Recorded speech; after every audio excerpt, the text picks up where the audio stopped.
आज की मूवी की कहानी एक सच्ची घटना पर आधारित है। एक ऐसे लड़के की कहानी जो अकेला एक सुनसान पहाड़ में फंस जाता है, लेकिन सवाल यह है, क्या वह इन सारी मुश्किलों को पार करके जिंदा बाहर निकल पाएगा, या फिर यह खामोश पहाड़ उसका आखिरी ठिकाना बन जाएगा। कहानी की शुरुआत होती है एक युवक से जिसका नाम है एरन। एरन को हाइकिंग का बहुत शौक था। नेचर के बीच अकेले वक्त बिताना, यही उसकी ज़िंदगी की सबसे बड़ी खुशी थी। एक दिन वह अकेला ही एक बंजर और पूरी तरह सुनसान इलाके में हाइकिंग के लिए अपनी साइकिल लेकर निकल पड़ता है, लेकिन तभी अचानक उसकी साइकिल फिसल जाती है और एरन जोर से नीचे गिर जाता है। हालांकि चोट लगने के बावजूद वह हिम्मत नहीं हारता, खुद को संभालता है और अपना सफ़र फिर से जारी रखता है। थोड़ी दूर आगे बढ़ने के बाद वह अपनी साइकिल एक पेड़ के नीचे खड़ी करता है और पैदल ही हाइकिंग के लिए निकल पड़ता है। दरअसल यह इलाका इतना वीरान था कि दूर दूर तक कोई इंसान नजर नहीं आ रहा था। चारों तरफ सिर्फ पहाड़, पत्थर और खामोशी। एरन अपने सफर में आगे बढ़ ही रहा होता है कि तभी उसकी नज़र दो लड़कियों पर पड़ती है। असल में वो दोनों रास्ता भटक चुकी थीं और साफ तौर पर डरी हुई लग रही थीं। एरन मुस्कुराते हुए उनके पास जाता है और बड़े ही सादे अंदाज में पूछता है, क्या मैं आपकी कुछ मदद कर सकता हूँ? लड़कियों को थोड़ा सुकून मिलता है। एरन उन्हें सही रास्ता समझाता है और फिर खुद भी उनके साथ आगे बढ़ने लगता है ताकि वह उन्हें सेफली गाइड कर सके। कुछ दूर चलने के बाद एरन एक जगह की ओर इशारा करते हुए कहता है, यह रास्ता एक शॉर्टकट है, हम यहीं से जा सकते हैं। इसके बाद तीनों अपने हाथ पैरों की मदद से दो बड़ी चट्टानों के बीच बने एक बेहद पतले रास्ते से निकलने लगते हैं। रास्ता वाकई खतरनाक था, लेकिन फिर भी सब हंसते मुस्कुराते आगे बढ़ रहे थे। तभी अचानक एरन नीचे की तरफ कूद जाता है। यह देखकर दोनों लड़कियां घबरा जाती हैं। उन्हें लगता है कि शायद एरन गिर गया है, लेकिन अगले ही पल एरन नीचे मौजूद पानी से बाहर निकलता है और हंसते हुए चिल्लाता है, डरो मत, यहाँ पानी है, मजा आएगा, तुम भी कूदो। शुरुआत में दोनों लड़कियां डर जाती हैं, लेकिन एरन के बार बार बुलाने पर आखिरकार वे भी एक एक करके पानी में कूद जाती हैं। कुछ देर तक तीनों खूब हंसी मजाक करते हैं, पानी में खेलते हैं और उस पल को पूरी तरह एंजॉय करते हैं। लेकिन किसे पता था कि यही हंसी मजाक कुछ ही घंटों बाद एरन की जिंदगी को ऐसे दर्द में बदल देगा जिसकी कल्पना भी रूह कांपा दे। कुछ समय बाद तीनों अपने अपने रास्तों पर जाने की तैयारी करते हैं। एरन को अपनी हाइकिंग आगे जारी रखनी थी और लड़कियों को घर लौटना था। अलग होने से पहले वे तीनों एक साथ सेल्फी लेते हैं। तभी उनमें से एक लड़की एरन से कहती है, कल रात एक पार्टी है, अगर चाहो तो आ जाना। एरन मुस्कुराते हुए उन्हें गुड बाय कहता है और अपने ट्रैक पर आगे बढ़ जाता है। वह बेहद खुश था, सफ़र उसे अच्छा लग रहा था। वह कई बेहद पतले और ख़तरनाक रास्तों से आसानी से निकलता जाता है और इन सारे मोमेंट्स को अपने कैमरे में रिकॉर्ड भी करता है। लेकिन तभी दो पतली पहाड़ियों दो के बीच से नीचे उतरते हुए वह एक बड़े पत्थर का सहारा लेता है और अगले ही पल वह पत्थर खिसक जाता है। एरन का बैलेंस बिगड़ जाता है और वह नीचे की तरफ गिर पड़ता है। इसी दौरान वह भारी पत्थर भी उसके साथ लुढ़कता हुआ सीधे उसके दाएं हाथ पर आ गिरता है। एरन का हाथ दो चट्टानों के बीच पूरी तरह फंस जाता है। हालांकि उसे ज़्यादा चोट नहीं लगी थी, लेकिन उसका हाथ बिल्कुल भी बाहर नहीं निकल पा रहा था। वह पूरी ताकत लगाता है, पूरी कोशिश करता है, लेकिन वह चट्टान 1 इंच भी नहीं हिलती। और यहीं से शुरू होती है एरन की ज़िंदगी की सबसे भयानक लड़ाई। एक ऐसा संघर्ष जिसमें जीतने की उम्मीद लगभग न के बराबर थी। एरन पूरी ताकत से चिल्लाता है, लड़कियों को आवाज़ देता है, मदद के लिए पुकारता है, लेकिन उसकी आवाज़ इन ऊंचे पहाड़ों से टकराकर वहीं दबकर रह जाती है। यह एक ऐसी खामोशी थी जो किसी की भी रूह तक को हिला दे। काफ़ी देर तक चीखने चिल्लाने के बाद एरन का गला सूखने लगता है। उसे तेज़ प्यास लगती है। वह अपनी बोतल से थोड़ा सा पानी पीता है और फिर एक बार अपने हाथों और पैरों की मदद से उस चट्टान को हिलाने की कोशिश करता है, लेकिन अफसोस इस बार भी कुछ नहीं होता। फिर भी एरन हार नहीं मानता। वह अपना बैग खोलता है और अपने सारे हाइकिंग टूल्स एक एक करके बाहर निकालता है। उसके पास एक छोटा सा नाइफ भी था। एरन उस नाइफ से चट्टान को काटने की कोशिश करता है, शायद पत्थर थोड़ा हल्का हो जाए, लेकिन वह चट्टान इतनी ठोस थी कि उस पर एक खरोंच तक नहीं पड़ती। ऊपर से उसका दायां हाथ फंसा हुआ था, जिसकी वजह से उसे उल्टे हाथ से काम करना पड़ रहा था। यह सब उसके लिए हालात को और भी मुश्किल बना रहा था। फिर भी वह कोशिश करता रहता है। तभी अचानक नाइफ उसके हाथ से फिसलकर नीचे गिर जाता है। कुछ पल के लिए एरन का दिल बैठ सा जाता है, लेकिन वह हिम्मत नहीं हारता। दिमाग लगाकर एक लकड़ी की स्टिक की मदद से किसी तरह वह नाइफ को अपनी तरफ खींच लेता है और फिर से चट्टान काटने की कोशिश करता है। लेकिन अब नाइफ की धार धीरे धीरे खत्म हो रही थी। इसी बीच धीरे धीरे रात होने लगती है। एरन को वहां फंसे कई घंटे हो चुके थे। थकान बढ़ रही थी, डर और बेचैनी और भी ज्यादा गहरी होती जा रही थी। वह पूरी रात खुद को बाहर निकालने की हर मुमकिन कोशिश करता रहता है, लेकिन आखिरकार थक हार कर वहीं बैठा बैठा नींद में चला जाता है। अगली सुबह तक करीब 25 घंटे गुजर जाते हैं, लेकिन उसका हाथ अब भी उसी चट्टान में फंसा हुआ था। इस पल एरन की आंखों में सिर्फ 2 चीजें थीं, डर और पछतावा। इसके बाद एरन अपना कैमरा ऑन करता है और एक मैसेज रिकॉर्ड करता है। मैं पिछले 25 घंटों से यहाँ फंसा हुआ हूँ। किसी को नहीं पता कि मैं कहाँ हूँ। मेरे पास खाने का सामान बहुत कम है और सिर्फ 500 मिलीलीटर पानी बचा है। उसकी आवाज में डर, थकान और बेबसी साफ झलक रही थी। एरन अभी अपना मैसेज रिकॉर्ड ही कर रहा होता है कि तभी उसे ऊपर से किसी की आवाज सुनाई देती है। दरअसल एरन को लगता है कि शायद कोई इंसान वहां से गुजर रहा है। उसके अंदर एक बार फिर उम्मीद की छोटी सी चिंगारी जल उठती है। वह पूरी ताकत से चिल्लाता है, मदद के लिए पुकारता है, लेकिन कोई जवाब नहीं आता। चारों तरफ वही डरावनी खामोशी। कुछ देर बाद थकान और निराशा के बीच वह अपना रिकॉर्ड किया हुआ वीडियो देखने लगता है, जिसमें वह खुद चिल्ला रहा होता है। उसे देखकर वह समझ जाता है कि वह कितना बेबस हो चुका है। कुछ घंटों बाद एक बार फिर रात हो जाती है। भूख अब उसे बुरी तरह सताने लगती है। उसके पास जो थोड़ा बहुत खाना बचा था वह सब खा लेता है। तभी उसे याद आता है आज वही पार्टी थी जिसमें लड़कियों ने उसे बुलाया था। वह अपने दिमाग में उस पार्टी की कल्पना करता है, लोग, म्यूजिक, हंसी मजाक, और यह सोचकर वह खुद पर ही हल्का सा हंस देता है, क्योंकि हकीकत में वह एक तंग चट्टान के बीच अकेला, बेबस और फंसा हुआ था। फिर अचानक एरन को एक और बात याद आती है। जब वह शनिवार को घर से हाइकिंग के लिए निकला था तो उसने किसी दोस्त या फैमिली को नहीं बताया था कि वह कहाँ जा रहा है। उसे याद आता है कि उसकी माँ ने कॉल किया था, लेकिन उसने जानबूझकर वह कॉल नहीं उठाई थी। अगर वह बता देता तो शायद लोग उसे ढूंढने निकल पड़ते। अब पछतावा उसे अंदर से तोड़ने लगता है। तीसरे दिन यानी सोमवार को एरन एक आखिरी सी उम्मीद के साथ नया प्लान बनाता है। वह अपनी रस्सियों की मदद से एक सिस्टम तैयार करता है। उसका इरादा था उस भारी पत्थर को रस्सी के सहारे ऊपर खींच लेना।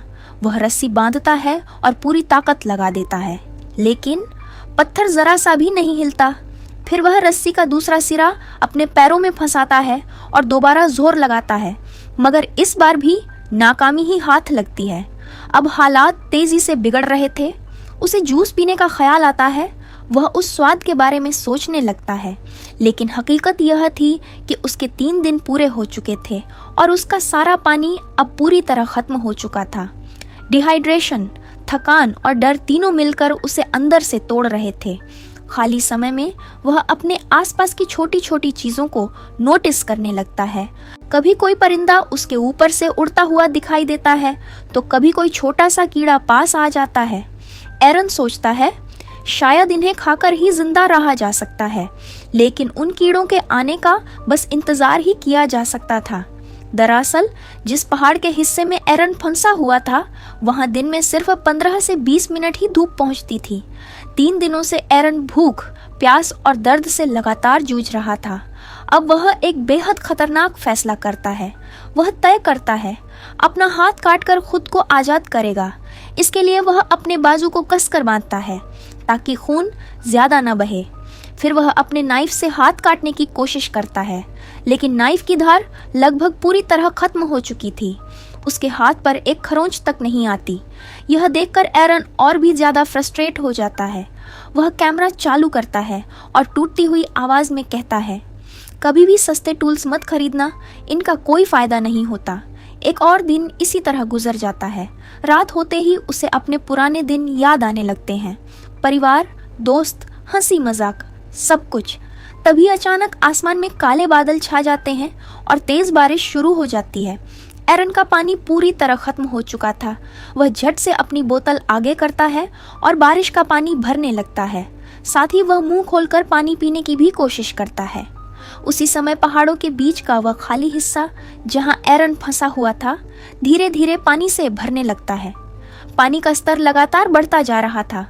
तभी एरन को एक जरूरी बात याद आती है। पानी में ग्रेविटी का असर कम महसूस होता है, जिसकी वजह से भारी चीजें भी हल्की लगने लगती हैं। यह सोचकर एरन पानी में जाकर फिर से उस बड़े पत्थर को उठाने की कोशिश करता है। काफी मशक्कत के बाद वह पत्थर को थोड़ा सा ऊपर उठाने में कामयाब हो जाता है और तभी उसका हाथ आजाद हो जाता है। खुशी से भरकर वह पानी से बाहर निकलता है और गाड़ी की तरफ दौड़ता है। गाड़ी में बैठता है और वहां से सीधे अपनी गर्लफ्रेंड के घर पहुंच जाता है। लेकिन जैसे ही वह दरवाज़ा खटखटाता है, वह उसे अंदर आने नहीं देती और तभी हमें सच्चाई का एहसास होता है। यह सब सिर्फ एक सपना था। असलियत में एरन अभी भी उसी चट्टान के बीच फंसा हुआ था। वह चीखता है, चिल्लाता है, लेकिन कुछ भी नहीं बदलता। कुछ सेकंड के लिए ऐसा लगता है जैसे शायद किस्मत आखिरकार उस पर मेहरबान हो गई है, लेकिन अगले ही पल हकीकत उसे जोर से जमीन पर पटक देती है। अब शुरू हो चुका था 5वां दिन, यानी ट्यूसडे। इतने लंबे समय तक अकेले फंसे रहने की वजह से एरन का मानसिक संतुलन भी धीरे धीरे टूटने लगता है। वह खुद से बातें करने लगता है, कभी अपने कैमरे से मजाक करता है तो कभी जोर जोर से हंसने लगता है और अगले ही पल बिना किसी वजह के फूट फूट कर रो पड़ता है। यही वह समय होता है जब शरीर से पहले इंसान का दिमाग हार मान लेता है और यही सबसे खतरनाक होता है। वह रिकॉर्डिंग में कहता है, काश मैंने अपनी माँ की वो कॉल उठा ली होती, काश मैंने किसी को बता दिया होता कि मैं यहाँ आ रहा हूँ। इसी रिकॉर्डिंग के दौरान वह अपने माता पिता के लिए एक आखिरी मैसेज भी छोड़ता है, क्योंकि अब उसे लगने लगा था कि अगर कभी कोई यहाँ पहुँचा तो शायद यही वीडियो उसके पेरेंट्स तक पहुँचेगा। उसकी उम्मीद लगभग खत्म हो चुकी थी। भूख, प्यास और लगातार बढ़ता दर्द उसकी हिम्मत को तोड़ते जा रहे थे। लेकिन कहानी अभी खत्म नहीं होती। अब शुरू होता है 6ठा दिन। एरन का शरीर पूरी तरह टूट चुका था। वह पानी की एक एक बूंद को अमृत की तरह पी रहा था। अब उसका दिमाग हर पल सिर्फ एक ही बात दोहरा रहा था, या तो खुद को आज़ाद करो या फिर यहीं मर जाओ। वह गहरी सांस लेता है और आखिरकार वह वो फैसला करता है जो उसकी ज़िंदगी को हमेशा के लिए बदल देने वाला था। क्योंकि उसका हाथ कई दिनों से रस्सी से बंधा हुआ था, वह पूरी तरह सुन्न हो चुका था। अचानक वह उस नाइफ को अपने हाथ के अंदर घुसा देता है, लेकिन नाइफ की धार लगभग खत्म हो चुकी थी, इसलिए वह उसे बाहर निकाल लेता है। फिर वह उस पत्थर पर धीरे धीरे लिखता है, रेस्ट इन पीस, क्योंकि अब उसे लगने लगा था कि शायद वह यहाँ से कभी बाहर नहीं निकल पाएगा। इसी दौरान उसका दिमाग अजीब अजीब चीज़ें इमेजिन करने लगता है। उसे लगता है जैसे उसकी गर्लफ्रेंड उसे मोटिवेट कर रही हो।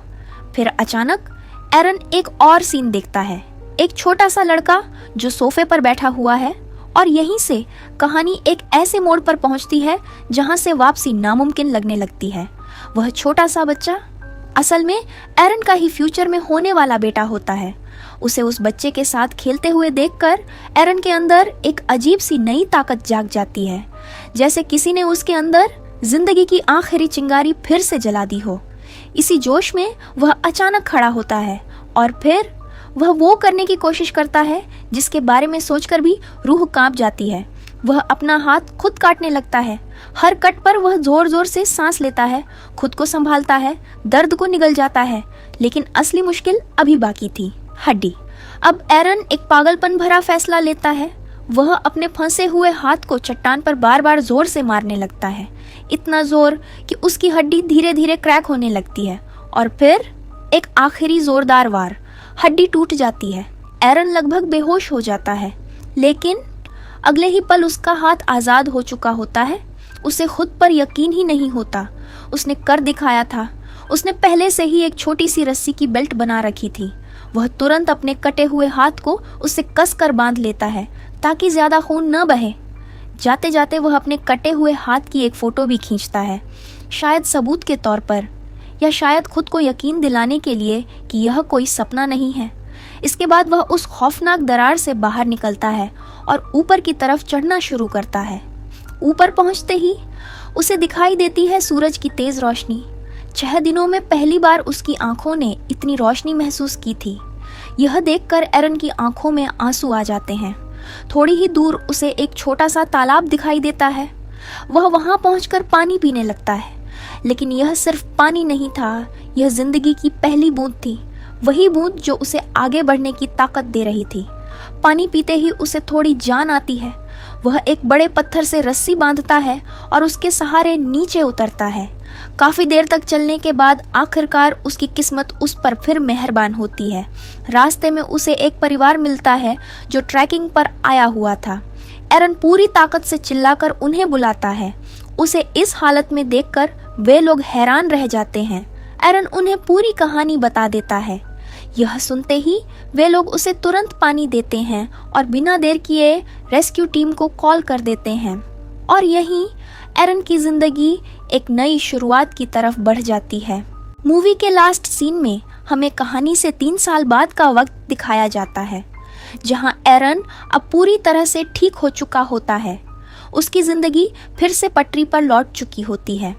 एरन और उसकी गर्लफ्रेंड अब शादी कर चुके होते हैं, और सबसे खास बात, एरन ने जिस बच्चे को मौत के उस अंधेरे में अपने विजन में देखा था, वो सपना अब सच बन चुका होता है। यानी जिस उम्मीद ने उसे जिंदा रहने की ताकत दी थी, वही उम्मीद उसकी असली जिंदगी बन चुकी थी। यह कहानी किसी फिल्मी कल्पना पर नहीं, बल्कि एक सच्ची घटना पर आधारित है। अगर आपको यह मूवी एक्सप्लेन पसंद आया हो तो हमारे चैनल को ज़रूर सब्सक्राइब करें और वीडियो को लाइक करना न भूलें।